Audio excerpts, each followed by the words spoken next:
এক একজন ট্যালেন্ট ছাড়া লোকের নামে যা তা কইয়ে দিলাম, সিরিয়ালের পুঙ্গা চাটিয়ে গেলাম আর ভিডিও হয়ে গেল। ও কি ট্যালেন্ট উনার। Wake up to reality. ওই যে জুতো দেখানি, থুতু ফেলা, ওইসব কি আমি আদৌ তোমারে দেখাইছি? হয়ে গেল, বেরিয়ে গেল তো হাওয়া। রিকে রোস্ট করতে গিয়ে পাবলিকের গালি শুনে মামুনি এখন নিজের সুরই চেঞ্জ করে ফেলেছে। বাঘের ছাল পরে বেড়াল নিজেকে বাঘ ভাবছিল, তারপর আসল বাঘের আওয়াজ শোনার পর বেড়ালের প্যান্টে হিসু বেরিয়ে গেছে। রুকো যারা। তা শোনো মামুনি, ছেলে যতই বড় হয়ে যাক, বাপ কিন্তু বাপই থাকে। ঠিক বলেছো। সো হ্যালো বন্ধুরা, welcome back to another video. তো এই মামুনির ওপর আমরা একটু পরে আসছি। আগে আমরা কথা বলবো এই কন্ট্রোভার্সির মেন পান্ডাকে নিয়ে। তো শ্মশানবাড়ি মামুনি নাকি সিনে বাপ আর রিকে রিপ্লাই দিয়ে ধুয়ে দিয়েছে। ওরা এত বড় বড় ক্রিয়েটর আমাকে রোস্ট করলো, আমি এবার একটু না ধুয়ে দিলে হয়? কিন্তু তার আগে যারা যারা চ্যানেলে নতুন, তারা আগে চ্যানেলটাকে সাবস্ক্রাইব করে নাও। এই সময় কম, শুরু করো। নেবাবার রিদি আমাকে রোস্ট করেছে, তাও ওরা এত বড় বড় ক্রিয়েটর আমাকে রোস্ট করলো, আমি এবার একটু না ধুয়ে দিলে হয়? তো চলো আজকে ওদের একটু ভালো করে ধুয়ে দিই। না মামুনি, ওরা নিজেদেরটা নিজেদের হাতেই ধুয়ে নিতে পারে।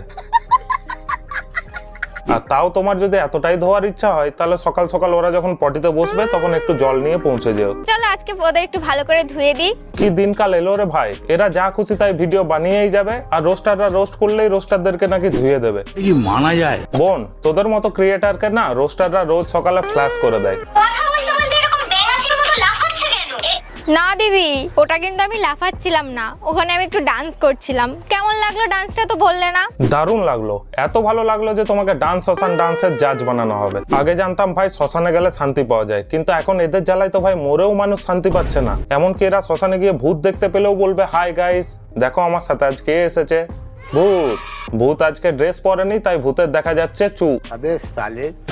আর সিনেবাবদা রিদিকে পাবলিক তোমাদেরও বলছি আমি, শ্মশানে গিয়ে যারা বাংলার বোতল নিয়ে ঢুকে যাচ্ছে, বাংলা খেয়ে যাচ্ছে, মানে মদ খেয়ে চলে যাচ্ছে, তাদের কেউ কিচ্ছু বলে না। তোমরা সেই সময় তো বিচার করতে যাও না। সিনেবাবদা রিদি, তোমরা তো সেই সময় একটা ভিডিও করে বলতে যাও না। পাবলিক তোমরাও তাই করতে যাও না, না? হ্যাঁ ভাই, ভারী অন্যায় করেছে সিনেবাবদা আর রিদি। শ্মশানে মানুষ বাংলা নিয়ে ঢুকছে আর তোমরা কিছু বলছো না, ইংলিশ নিয়ে ঢুকতে বলো।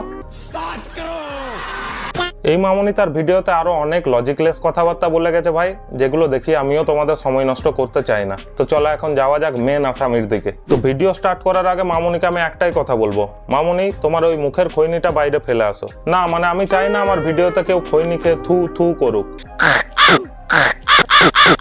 ওই যে জুতো দেখানি, থুতু ফেলা, ওইসব কি আমি আদৌ তোমারে দেখাইছি? ওইটা আমি অন্য একজনের কইছি দিদি। রিকে নিয়ে ভিডিও বানিয়ে মামুনি ভেবেছিল তার রোস্টিং চ্যানেলটা পুরো দাঁড়িয়ে যাবে, কিন্তু কমেন্ট সেকশনে পাবলিক ভাই অন্য কিছুই দাঁড় করিয়ে মামুনিকে এমন দিয়েছে যে মামুনির পুরো সুরই চেঞ্জ হয়ে গেছে। কথাই আছে না, বাঁশ কেন ঝাড়ে আয় আমার। বুঝি না তোমার প্রবলেমটা কি? হিংসা করছে সুমি, তুমিও রোস্টিং শুরু করেছো না, সেই জন্য জেনেস ফিল করছে। আর কি করবে, তোমাকে বদনাম করার চেষ্টা করছে। দাঁড়া, ভিডিও টিডিও পরে হবে। তুই আগে আমাকে একটা কথা বল যে ফোনের ওই পারে ব্যক্তিটা কে? না মানে একে দেখে নাকি হিংসা করবে। আর হিংসা করে কি করবে? এ একটা শ্রাদ্ধ বাড়ি ব্লগ করেছে, রিকি 4টে করে আসবে নাকি? তোমাকে বদনাম করার চেষ্টা করছে। বদনাম করার চেষ্টা তাকেই করা হয় যার কোনো সুনাম থাকে। শ্রাদ্ধ বাড়ি ব্লগার নামে যে পরিচিত, তার আবার আলাদা করে বদনাম করার কি দরকার? 4টে মানুষের মাঝে তুই যখন যাস, তো সামনে কে কি বলে সেটা আমি জানি না, কিন্তু তুই পেছন ফিরলে মানুষ এটাই বলে যে ওই দেখো শ্রাদ্ধ বাড়ি ব্লগার যাচ্ছে। না বাবা, আমি জানি না যে তোমার কাছে তোমার ফ্যামিলি কি, কিন্তু আমার কাছে আমার ফ্যামিলি অনেক বড়। তো আমার ফ্যামিলি নিয়ে যদি কেউ কথা কয়, তারে আমি যেটুকু পারি উচিত শিক্ষা অবশ্যই দেবো। আর তুমি তার মধ্যে ঢোকার কেউ না। রি তার নিজের ভিডিওতে তোর ফ্যামিলি নিয়ে কিচ্ছু বলেনি, তুই রিকে জবরদস্তি তোর ভিডিওতে টেনে এনেছিস। কোন ম্যাগির এত সাহস? আর ম্যাগি চাউমিন এসব বললে কি ভাবছিস খুব ফানি লাগছে? মানুষের মুখের ভাষাতে অনেক কিছু বোঝা যায়। ঠিক বলেছো। দিদি কিন্তু আমার আগেও কয়েকবার রোস্ট করেছে, কিন্তু আমি ভাও দি নেই। মানে আমার প্রিয় মানুষগুলোর টানার কোনো দরকার ছিল এই জায়গায়? না, তোমার প্রিয় মানুষকে টানা একদমই উচিত হয়নি। তা বলছি মামুনি, রি তোমার প্রিয় মানুষকে টেনেছিল, নাকি তুমি তোমার প্রত্যেকটা ভিডিওতে নিজের প্রিয় মানুষকে টেনে টেনে আগে বাড়াচ্ছ? এইটা সবাই জানিয়েই গেছে যে আমার মুখ দেখালে ভিউজ আসবে। এর মুখ দেখালে নাকি ভিউজ আসে? তা বলছি মামুনি, তোমার প্রিয় মানুষের ভিডিওতে তো তা দেখে একদমই মনে হয় না।